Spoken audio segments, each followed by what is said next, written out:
राधे राधे, जय श्री राम। आप सभी को जगन्नाथ रथ यात्रा जो कि इस साल पड़ रहा 7 जुलाई 2024 दिन रविवार के दिन जगन्नाथ रथ यात्रा के पीछे की पौराणिक कहानियां हैं। जगन्नाथ का नगर भ्रमण। पौराणिक कथा के अनुसार एक बार देवी सुभद्रा को नगर भ्रमण की इच्छा हुई। तब भगवान जगन्नाथ अपने भाई बलभद्र और बहन सुभद्रा के साथ रथ पर बैठकर नगर भ्रमण के लिए गए। तब भगवान जगन्नाथ अपनी मौसी गुंडीचा देवी के घर भी गए और 7 दिनों तक मौसी के यहाँ विश्राम किया। तभी से यह यात्रा ही जगन्नाथ यात्रा का रूप बन गई।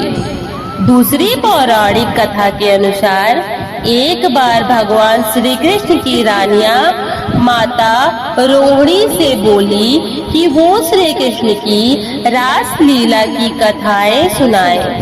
तब माता रोहिणी ये चाहती थी कि श्री कृष्ण की बहन सुभद्रा इन कथाओं को ना सुने, इसलिए उन्होंने भगवान सुभद्रा को उनके भाई बलराम और कृष्ण के साथ रथ यात्रा के लिए भेज दिया। यात्रा के दौरान नारद जी प्रकट होते हैं और तीनों भाई बहन को एक साथ यात्रा पर देखकर प्रसन्न हो जाते हैं। तब नारद जी विनती करते हैं कि हर साल ऐसे ही तीनों भाई बहनों के दर्शन भक्तों को होते रहे। नारद जी की ये विनती भगवान स्वीकार कर लेते हैं और कहा जाता है कि तभी से हर साल रथ यात्रा निकाली जाती है।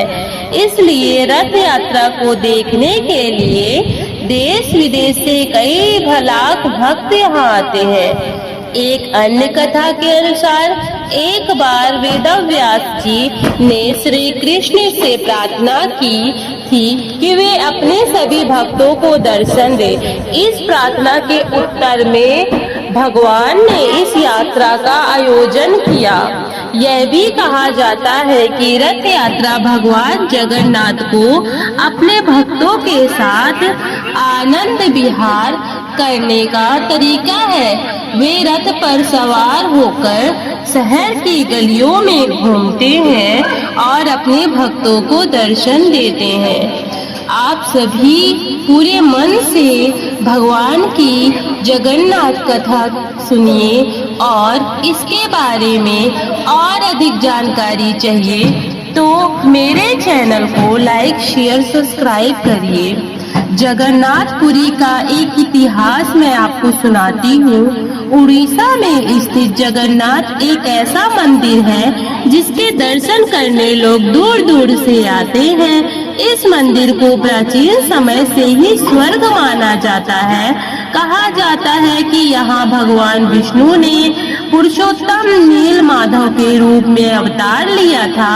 यही वजह है कि इस मंदिर को 4 धाम तीर्थ स्थलों में शामिल किया गया है। और भी बहुत सारी इसकी मान्यताएं हैं जो कि आपको इस कथा के माध्यम से जानने को मिलेगा।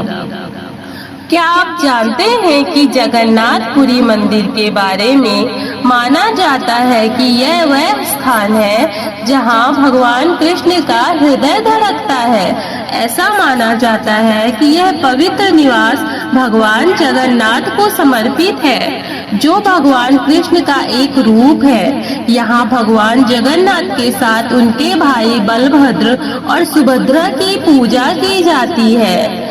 अब आपको मैं जगन्नाथ मंदिर का एक बहुत ही ज्यादा दिव्य चमत्कार सुनाती हूँ।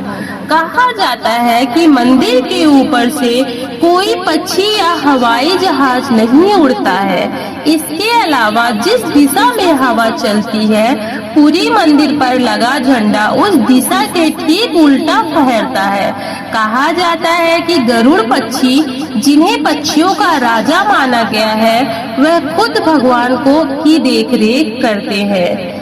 इस तरह से जगन्नाथ भगवान का कल रथ यात्रा है।